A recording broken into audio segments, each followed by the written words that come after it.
Any deadlifting variation done correctly in the right amounts at the right times is going to benefit your tricking. So which deadlifting variation has the most promise for carryover to tricking?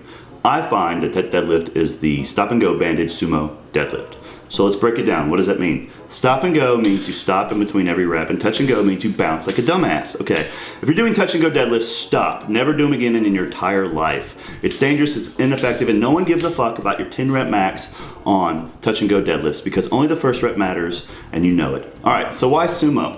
All right, so the only people who really ask that question all the time, why sumo, are usually elitist conventional deadlifters, okay? They're threatened by sumo deadlifters for some reason. Okay, so I'm a conventional deadlifter and I fucking love sumo deadlift. It's a fantastic lift. And for tricking in specific, I find that the spread is good for groin mobility training.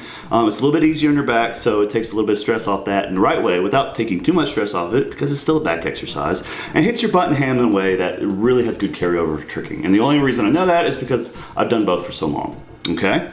Next, why bands? Okay, so first, the common misconception with bands is that it makes it easier to bottom and harder to top, and then it just shifts emphasis from one muscle group to the other. That's fucking bullshit. All right, bands change the way your entire body reacts to the exercise. It changes the final product. It's not as simple as changing muscle group emphasis and making it easier. It changes the way your body adapts to it, okay? So I find that bands in the big picture is good for speed training and getting a pump. Okay, so speed makes sense. Speed and tricking go together, okay. All right, don't need to tell you why that's good.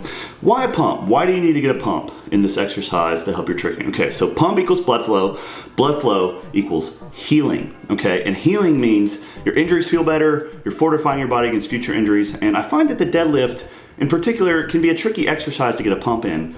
Bands fix that problem. And when they fix that problem, it becomes like a super exercise for your tricking. Okay, so knowing all these things, how do you put together a little routine? First, get a pair of straps because you do not do this routine without straps.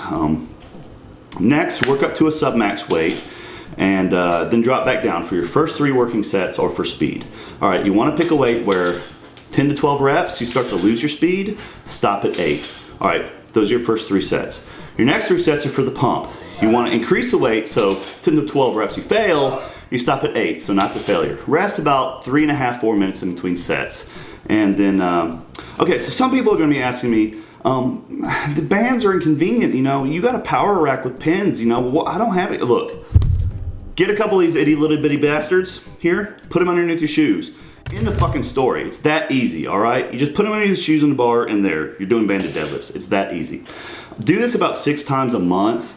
I find that's a pretty good number. You want to do it enough where you get the benefit and where you feel good from it, but you don't want to do it so much that it interferes with the tricking. The final thing I want to say is if you don't have at least 2 years of deadlifting experience, you probably shouldn't be messing with anything like this. Just get your conventional and your sumo deadlift to about 2 times your body weight, and then you can start playing around with something like this if you're interested in tricking carryover. Okay, so that's it. I hope you enjoyed this. Goodbye. Yeah! All right. Take care.